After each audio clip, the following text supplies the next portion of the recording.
Gilbert. I will be presenting today, and I hope we have a lot of fun doing this, which we always try to do, right? Before we get started, you know I got to go through those housekeeping items and have you look at this, at least I think it's funny, picture. But on your screen, for those of you who have not done this before, the majority of your screen should be the PowerPoint slide. So you should be looking at the little can with the wire. At the bottom right-hand corner is the presenter, me, hello. And you should see some icons on the left side of the screen. And one of those is a little talk bubble. So if you have questions while we go through this, you can click on that little talk bubble and type in your questions, and they will pop up on my end. Just keep in mind, I am not answering questions until the end, so we're going to save all of them for the end. I see it, I will get to it, I promise, and we'll get them answered.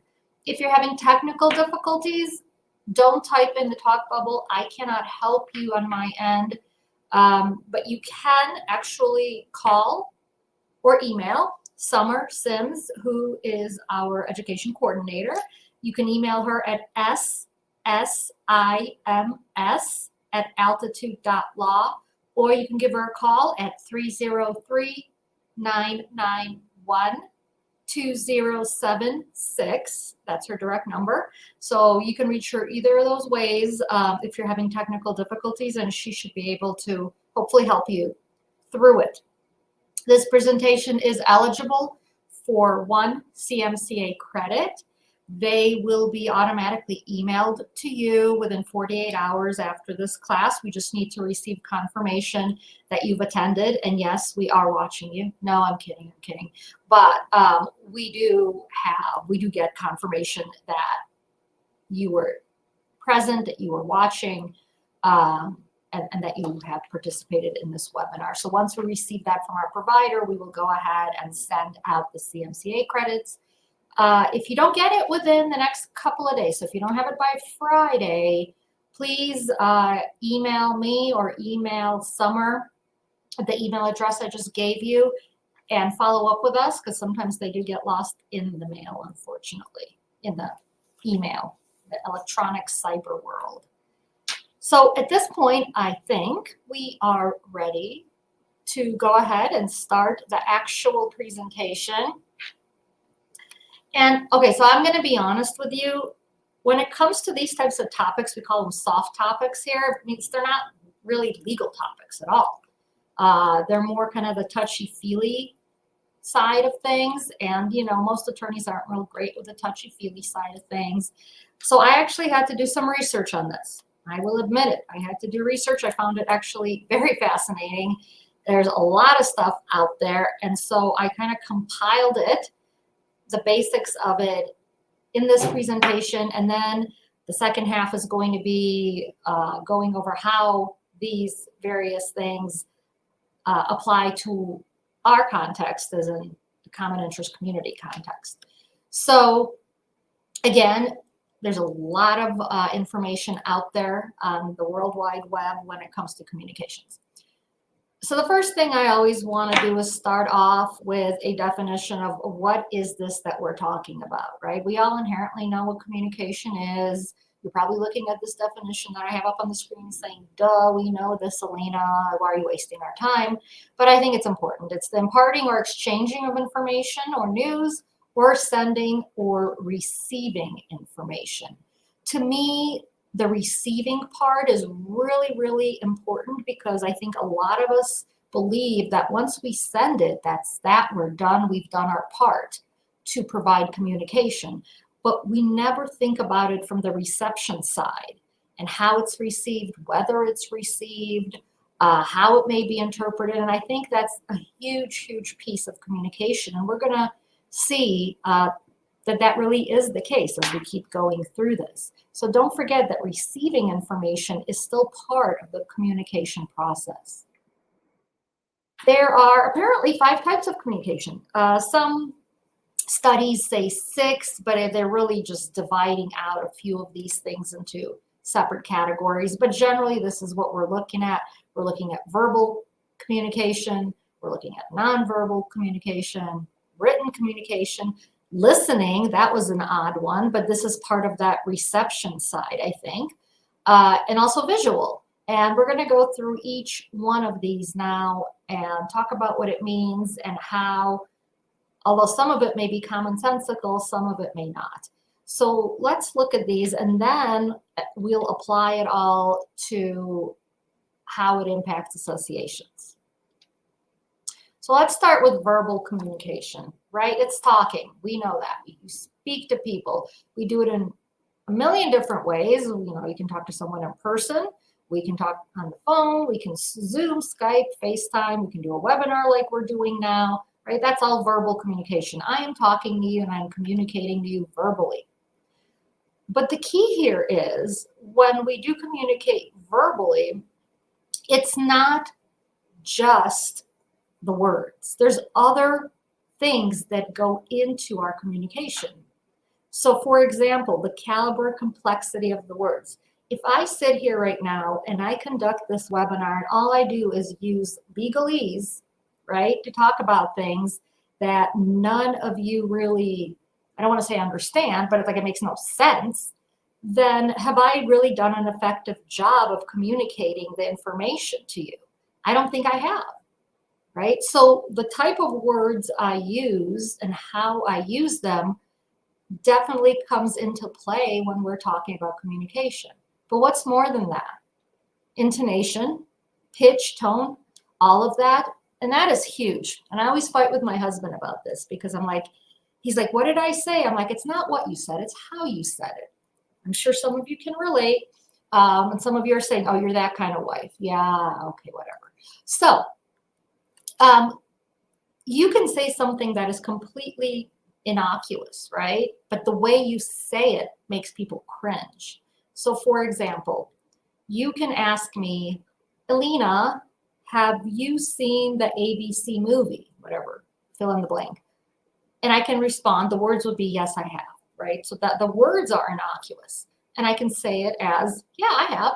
Or I could say it as, yes, I have. There's a big difference in what I'm saying there, even though the words are exactly the same. So it's really important that when we do communicate verbally, we pay attention to that. I've been, you know, we're going to talk about meetings, board meetings, membership meetings, but you guys have probably been to enough of them that you have experienced this firsthand. Sometimes if you got the homeowners talking to the board, it's not even what they say, it's how they say it, and vice versa. It's the intonation. Then you'll have homeowners who want to sound like they really know what they're talking about, so they think they're going to start using big legal terms that they looked up in the dictionary before they came in, right? Because they want to sound impressive. But that's not really what they're doing. All they're doing is annoying people who are like, we don't even know what you're trying to say. So it's not as much the words as I think it is the other stuff. So keep in mind when you are communicating, when your boards are communicating verbally with others, all of this comes into play. All of this. It's not just what you say. So what about nonverbal communication? So this is essentially what we do while we're speaking. So, you know, facial expressions, posture, eye contact, hand movements. That I don't know what you're thinking of when you're looking at that little wire. It's probably not as bad as you think. But what do we do while we speak? If I'm talking to you guys and my picture's too small, but if I'm talking and I'm rolling my eyes the whole time, or you're talking to me and I'm looking at you and rolling my eyes, I think that pretty much sends a loud and clear message, right? If you're talking to me and you're looking down the whole time, I'm gonna think that you're lying to me. There's actually psychological studies that, you know, we pick up on body language far quicker than we pick up on the actual words. And that when we communicate, about 80% of the communication is our body language. And the words are the remaining 20%. So what does that tell you? How important is this when we're communicating to keep all these other things in mind. Looking down and not looking someone in the eye, and I'm not saying you have to stare them in the eye the whole time, but if you never look them in the eye, the perception is that you're lying, you're trying to hide something, you're not looking someone in the eye. Obviously, hand movements, gestures, and I was thinking of like a thumbs up. I don't know what you guys are all thinking of, but those types of things also convey a message, right? If I'm smiling when I'm talking to you versus frowning when I'm talking to you, different messages. I actually had a coworker come into my office earlier today, and she said to me, you know, you look really down. You look stressed. And I was like, really? And because apparently my body language, the way my face had looked, the way I was sitting perhaps, made her believe that I was not in a good place. And certainly there were things going on, and I was a little stressed at the time, but I never told her that verbally, and yet my body language did all the talking for me. So it is a huge, huge communication technique. And if we don't keep it in check, our body language is going to outspeak what our words are saying, because people are going to look at that more than the words you are using. So huge. Please keep that in mind as well. All right, now we get to something that's more near and dear to me as an attorney. I love to write. So written communications. And that includes anything that's in writing: emails, memos, reports, social media posts, newsletters, postcards, etc. I mean, it really could be anything. And as HOAs, you guys do a lot of written communications, don't you? You do send newsletters. You do send like letters to homeowners. We send out ballots for voting. We do all that sort of stuff. And so obviously that is a big part of communications when it comes to associations.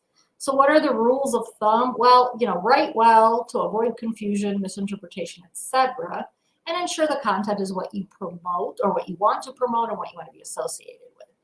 I think there's more than that when it comes to writing. I think there is also an aspect of intonation when it comes to writing. When you guys read emails from others, in your head, there's a little voice that's reading it, and they are creating intonation. So you could read an email and think, oh my God, that is so sarcastic, or this person is really rude, when on the other end, perhaps that's not their intention at all. But because we can't hear them talking, we can't hear their intonation, we assume, we presume things, right? So let's do an example. You get an email, it's in all caps. What do we think? This person's yelling at me. They're yelling at me. All caps implies someone's yelling. Well, if I'm the one sending the email and I have no clue that that's, you know, how it would be interpreted, I'm just writing in all caps because I have poor vision and I can see better when I type in caps. I'm not thinking anything of it. But then on your end, you get it and you're like, oh my God, why are you yelling at me about grass? Why are you yelling at me about, you know, this document? I don't understand, when I wasn't yelling at all. So we all perceive things differently, especially when we're reading them, because we don't really know, unless you know the writer that well, which in a professional context, you usually don't, right? So you're just going to assume there's a pitch there. Sometimes I've gotten emails. So here's a funny example. I've gotten an email before, well, many times, from managers. And what they're essentially doing is they're cutting and pasting an email from the board, and they're just cutting and pasting it in and sending it to me without any kind of intro saying, hey, this is something the board member wrote, or blah, blah, blah. And the email from the board member is just livid. They're upset about something. And I'm reading this and I'm thinking, this is from the manager, and they're yelling at me and they're livid with me about certain things. And I'm like, I don't know what to do with this. Why are they talking to me like this? Why are they emailing me like this? And in reality, it's not even the manager talking. The manager is just forwarding something to me that was written by a board member or by a homeowner or whoever, but I don't know that. So again, we read into things. So when you write, it is important to be as clear as possible as far as what the message is, who it's from, if it's not from you, and what the message is. And to try and avoid things that might lend themselves towards interpretation of how you're saying it, right? Exclamation points, a lot of exclamation points. Okay, that's, if you read about email etiquette, for example, they'll tell you not to use exclamation points. They'll tell you not to use emojis. I personally do it all the time. So who knows how you guys interpret it. If I send you an email and there's like an exclamation point, but then a happy face, are you interpreting that to mean I'm angry and happy at the same time? I don't know. I hope not. But again, our punctuation plays a big part in what the message is.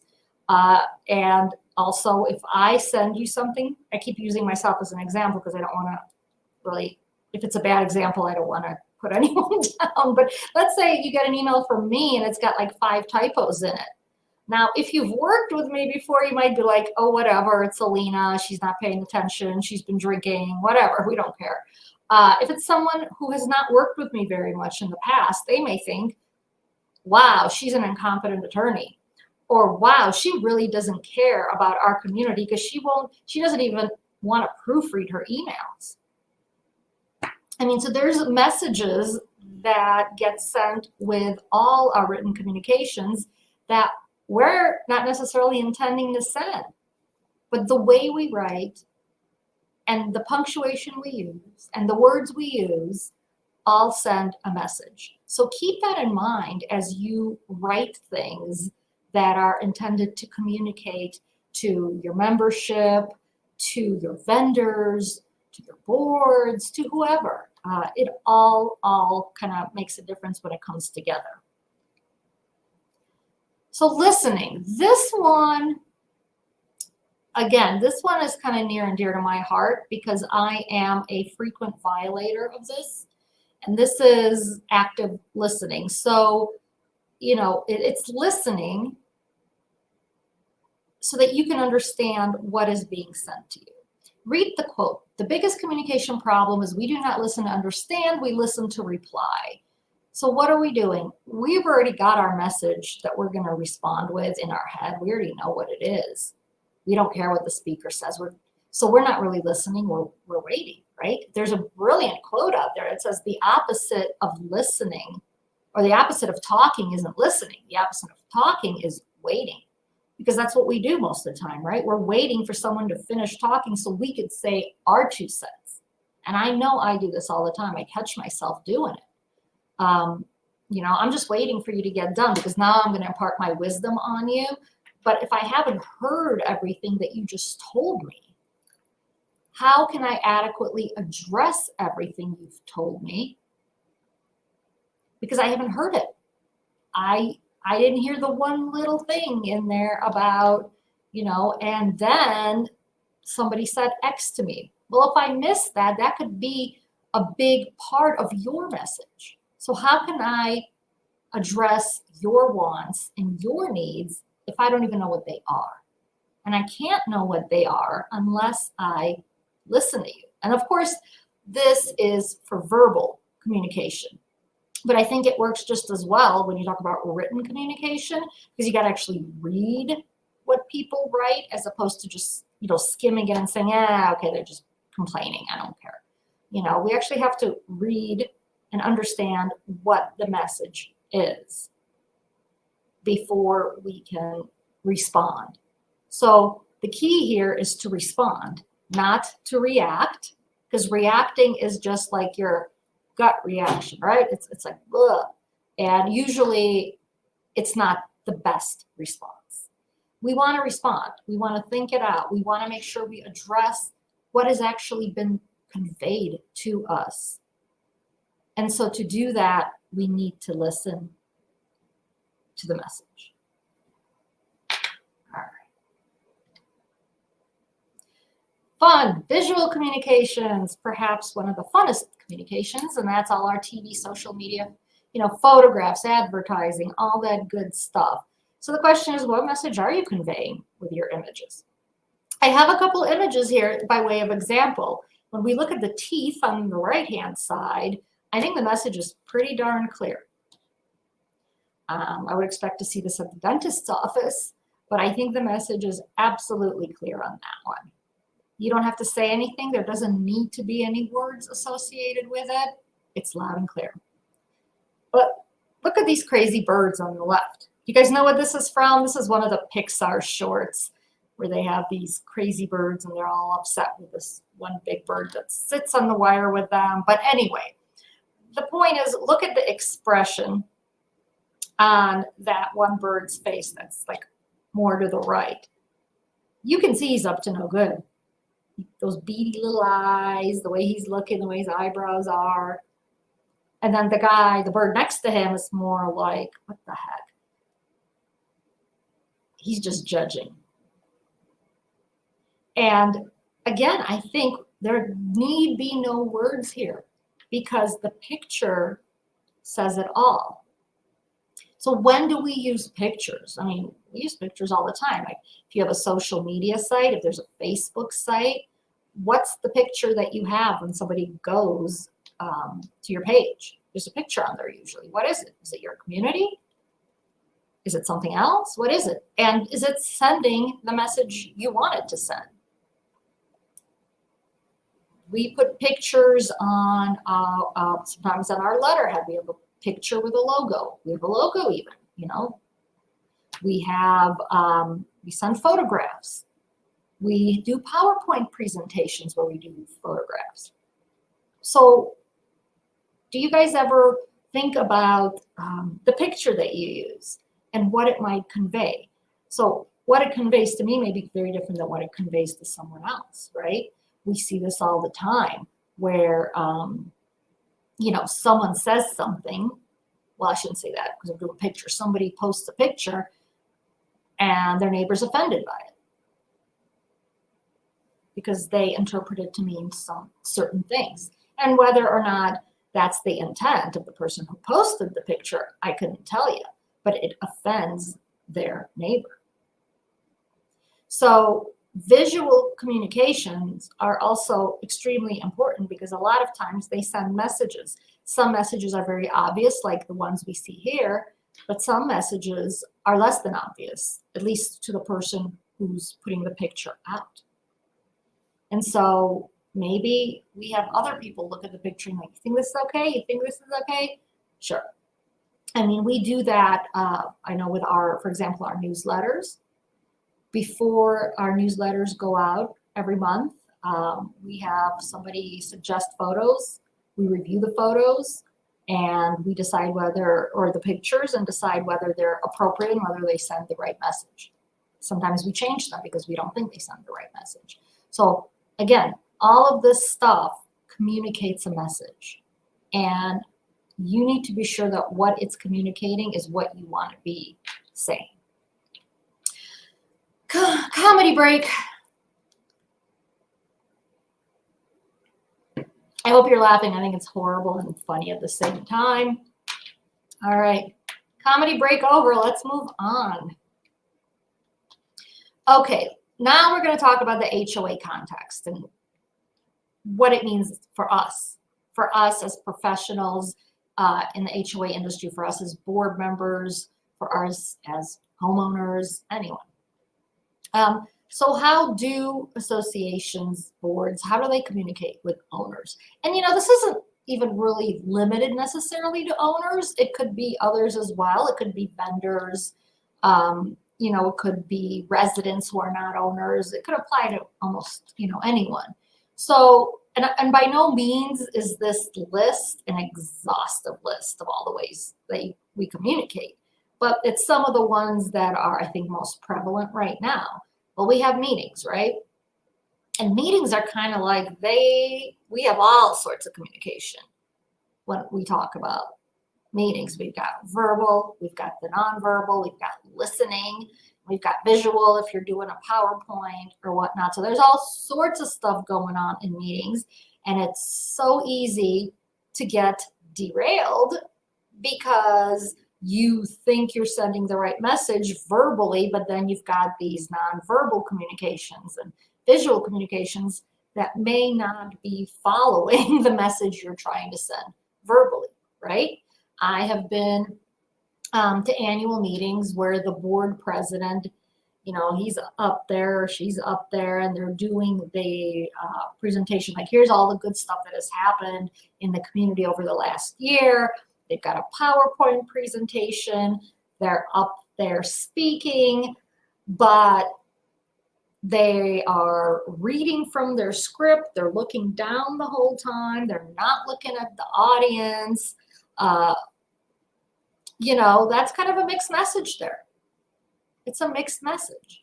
So, or you have a homeowner raise their hand and they have a question, and the question is something like, why haven't you upgraded the bushes like you said you would? So that right there, the words they use, it sounds accusatory. Now, maybe that's just how the homeowner talks, right? Maybe that's just their way of speaking. It's in the negative. A lot of people talk that way.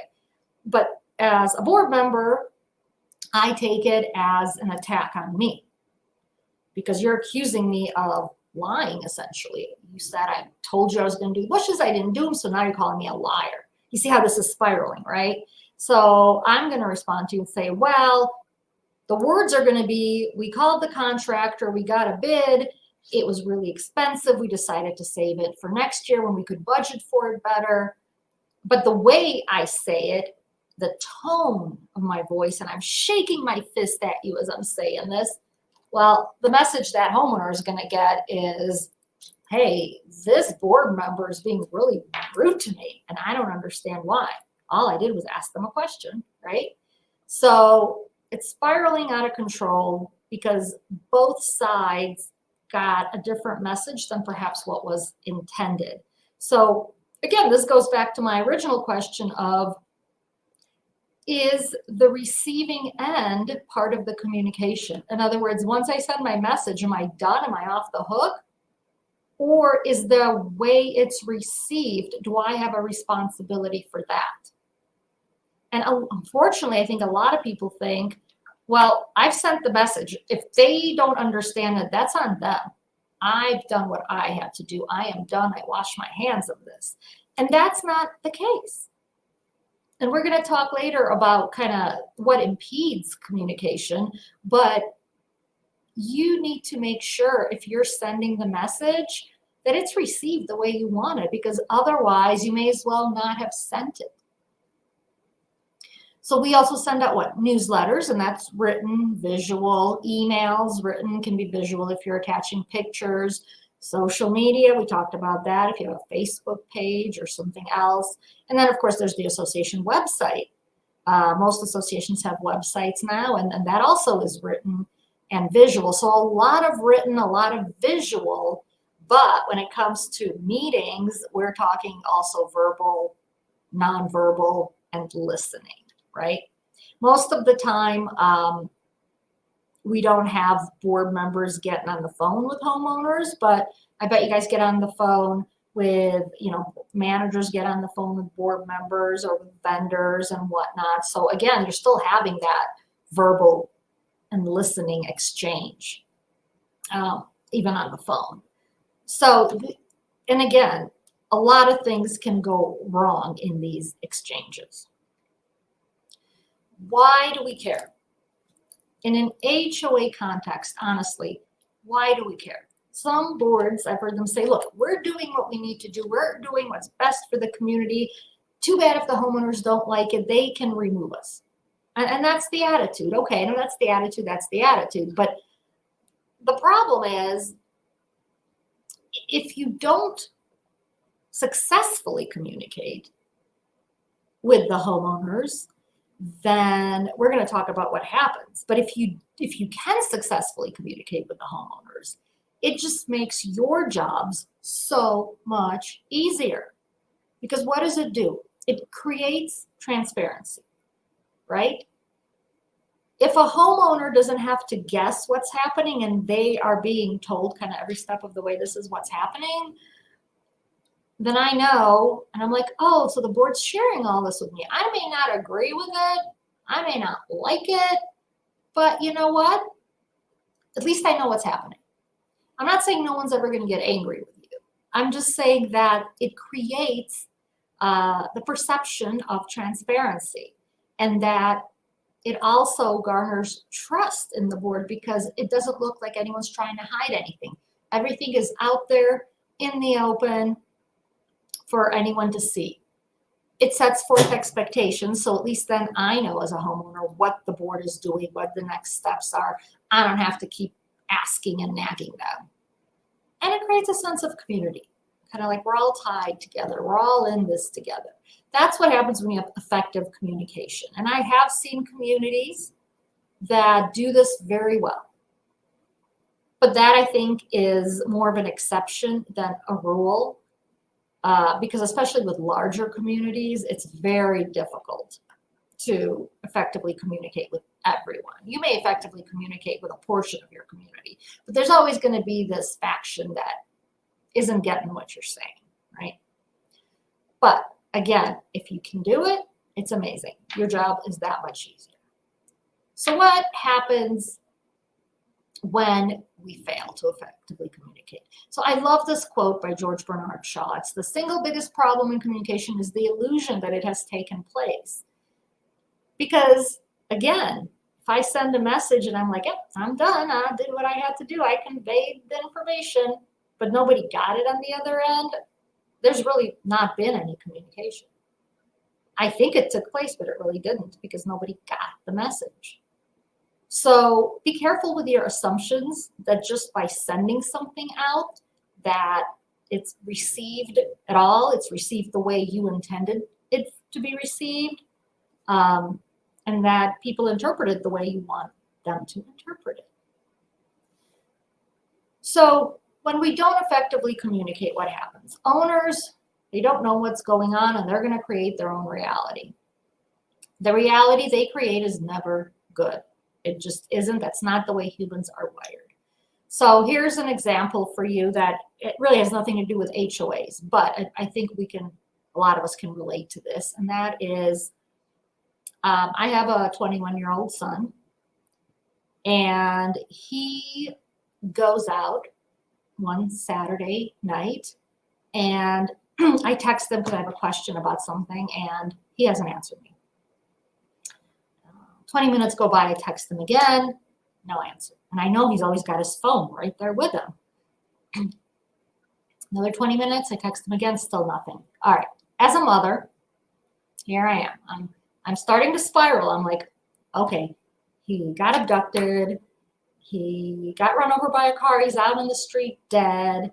He's, I don't know, he's in the hospital because he got in an accident. I'm thinking all these horrible things that have now happened to my son in my mind, because I can't get a hold of him and I don't know what's happening. So I'm just assuming the worst.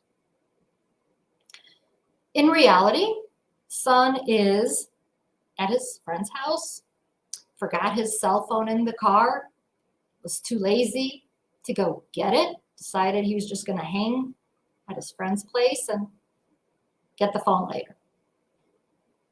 Everything's perfectly fine. He didn't do anything wrong. He's alive and well. In my mind, he's dead. He's on the street, you know. He got run over by a car. He's in the hospital. He's whatever. He's not fine in my head. So as a homeowner, if I don't know what the board's doing, where does it usually lead? If I don't know where my money's going, if I don't know what's happening with the landscaping, if I can't see any progress, and usually we all know it takes time to get things done, what am I as a homeowner going to think? Nothing is happening. The board's not doing anything. They suck at their job. They must be taking all the money and flying to Aruba with it tomorrow, right? I mean, that's how it ends. Everyone's embezzling money and using it for their own good. How often is that the case? Hardly ever, ever, ever, ever, right? That's usually not the case.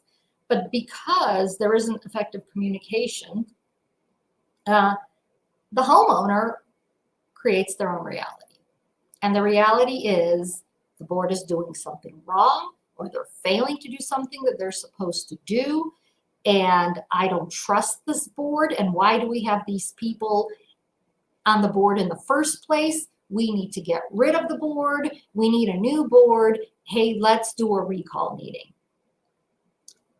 Right? I'm sure some of you have seen that spiral. And the problem with the spiral is once it starts, it's very difficult to stop it, no matter what the board does.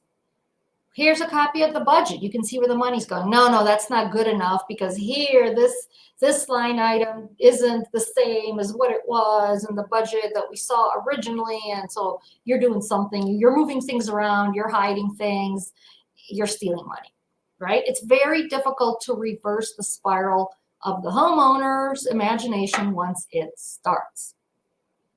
So obviously the best practice is let's not give them anything to wonder about, and let's give them as much as we can so they know exactly where we are. So I know, you guys are thinking this. You're thinking, okay, fine, Alina, but you understand we deal with people who aren't reading the newsletter. They aren't attending the meetings, right? So they're not participating. They don't read the minutes that get posted on the website. And then they just come and complain about things when all the information is out there and they're just not reading it and not finding it. So what are we supposed to do? And that is very, very real. And I acknowledge that there are owners who are just like that. And I think, unfortunately, there's not a whole lot we can do about them. They're going to be there. They're going to be there no matter what.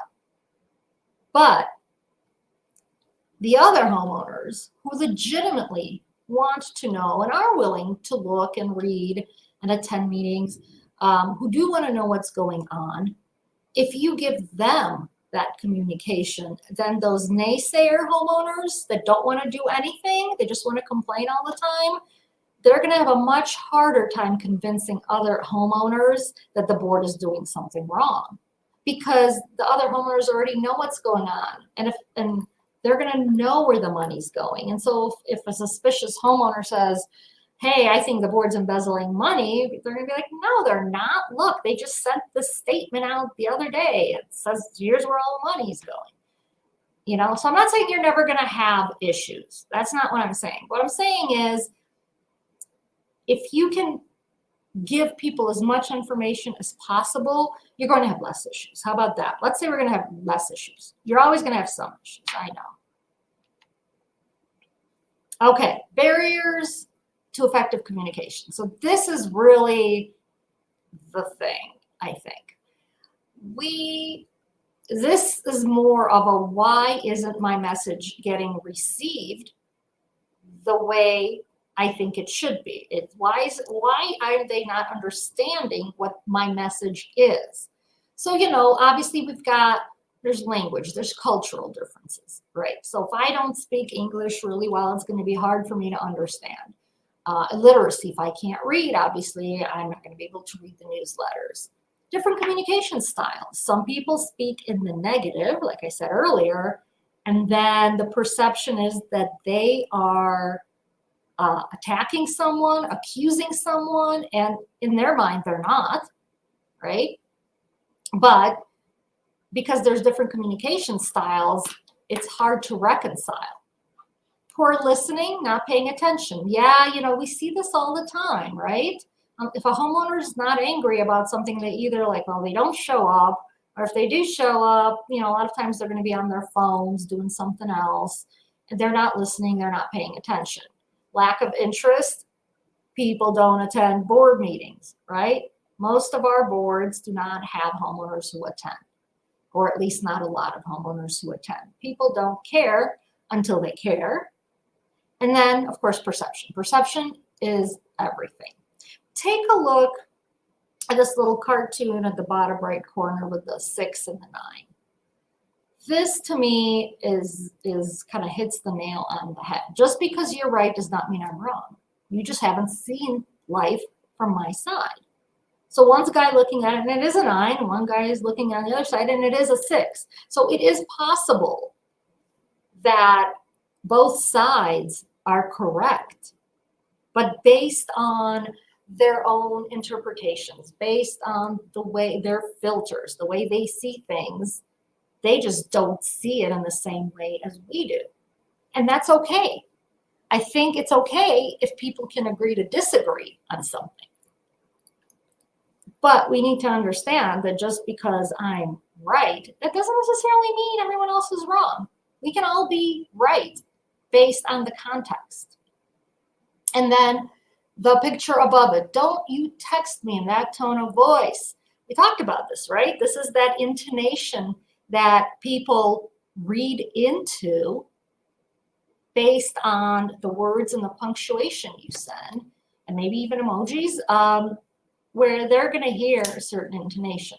So I come back to the question I started with you guys, and that is, as the individual sending the message, is my job over once I've sent it? Do I wash my hands clean now of this communication until I receive something back from the other side?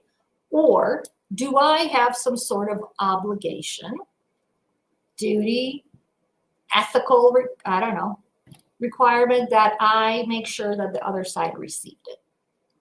Because whatever the other side perceives is their reality. It doesn't matter what I sent, it's their reality. So if my reality is that you're yelling at me over email, that is the truth for me. And unless you come back and send me a follow-up email that says, hey, I just realized this email may have come across as me yelling, that I totally didn't mean it that way. I apologize. I was just typing really fast, and that's what happened. If you send me that follow-up email, I'll be like, oh, okay, I read into it. Silly me. I don't worry about it.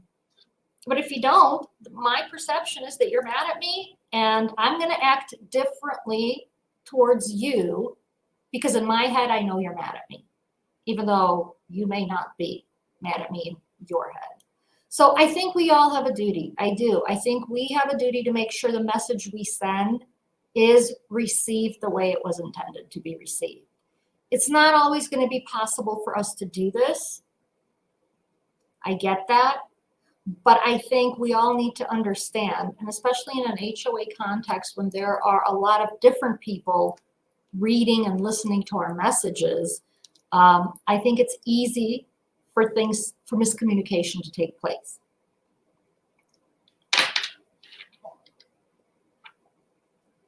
So then ultimately, what do? Right? Well, be honest, be open. I know there's certain things that you can't share, like salaries of employees. Right? I get that. But I think a lot of other stuff we can share, and we can explain, and if we wanted to. We have to acknowledge complaints and requests. Like, hey, we got it. We're looking into it. Or, come to the next meeting. We'll talk about it. We have to acknowledge that we've at least received them and what we're going to do with them. Provide updates. You as a board member or you as a manager, you know what's going on. So you don't need updates for yourself or the other board members, but your homeowners don't know what's going on. Provide them with updates. Inundate them. Be professional and don't take it personally. We all have this issue. We're human. We take it personally. Someone calls and is yelling at you and is saying horrible things to you because they're angry that their assessments went up, or they're angry that they got a letter about not mowing their lawn. They're angry. But it doesn't matter who's on the other line. They're going to be yelling because they're angry. And so people who I think are really successful in this industry are the people who don't take it personally. They're just kind of like, okay, I understand you're upset. Get it out and let's talk about it, right? If you don't take it personally, you're not carrying it around with you. Creating a formal communication system. A lot of boards and associations do this, right? Like you have a specific email where homeowners can email the board. Maybe it's the manager email, maybe it's something else, maybe it's some sort of a box where that all the board members can access.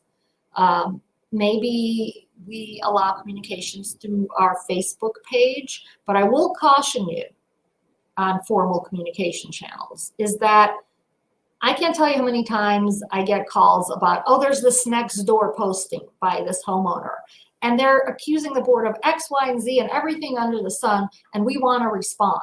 Well, no, you don't, because that is not a formal communication channel for the board. And if we respond on next door to this homeowner, guess what? We've just made this a communication channel. And it's not a formal communication channel. You've got to stick with the formal communications, and you can send something out to all your homeowners saying, hey, we understand there might be some talk going on in these other channels about board. Please, our formal communication channel is this. Please send us all your questions and we'll be happy to answer them. We don't ever want to communicate through the homeowner channels. We want to communicate through our channels. That is the only way you're going to be able to control your message. Okay. And last but not least, over communicate, it's never too much. So let's go back to the title of this class, communication. When is it enough? When is it too much? When is it too little? All right. So when is it too much? Let's address that one. The answer is never. It is never too much. Okay. If someone thinks they've received enough information about something, they can choose to not listen to any more communication. They can choose not to read any more of the communications. That's their choice. Okay, because they're content. Great. That doesn't mean other people got the message loud and clear. There's not too much communication. Okay, when is it too little? It's too little when the message you're sending has not been received.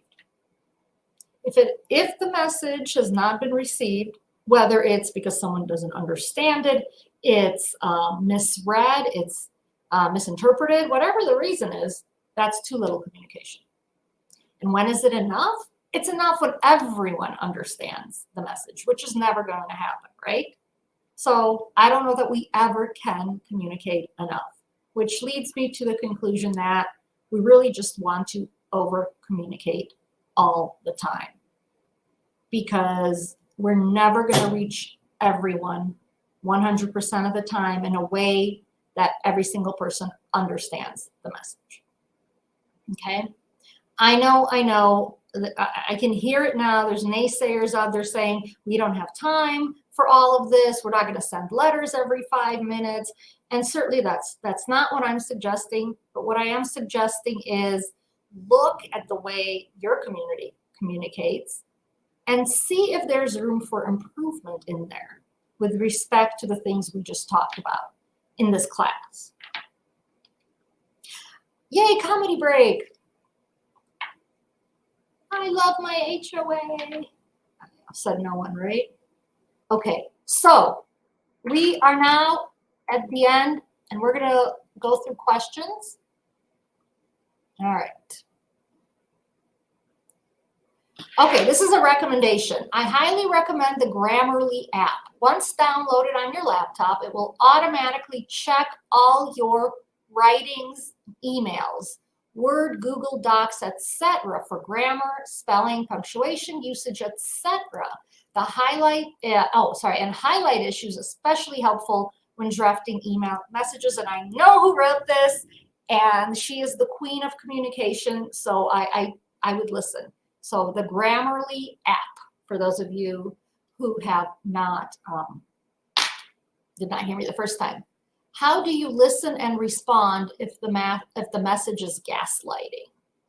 I'm not sure. Does that mean that they're sending you messages and not responding? Can you send a follow-up, please? I'm just not sure what you mean by gaslighting. I mean, I know what gaslighting is, but I'm not sure in this context. The Pixar short is the best. Well, yay. How often do boards get recalled? That is a great question. So most of the time, it's not that often that they get recalled. The meetings, we kind of ebbs and flows. I remember I had a period where over 6 weeks, I had 4 recall meetings for 4 different associations that I attended. I think only one of them ended up in a recall. So the meetings for a recall vote obviously happen far more often than the board gets recalled. But I have seen my share of recalls. They do happen. And I've even seen a recall meeting where the board said, you know what, screw this, we resign, we're out of here. So, all sorts of things happen, especially right now, because people are angry and they're not happy and they're not being very nice. So we're seeing a lot more of it now. We're also seeing a lot more lawsuits.